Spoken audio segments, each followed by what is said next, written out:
Ganda niyan. Pwede niyo siyang paglagyan ng flower base. Ayan, magpatong kayo dyan ng speaker and things like cellphone, wallet, charger, mga lagi yung hinahanap, diba?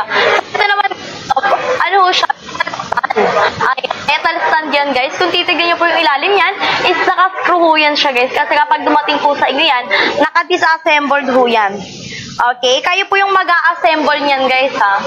Okay, so yung ilalim niya, guys, meron nga po siyang rubber sa ilalim para hindi po magagasgasan yung tiles nyo, yung vinyl, or yung sahig nyo mismo.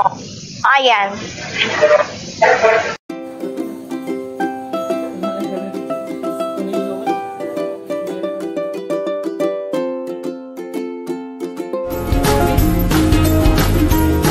Smooth edge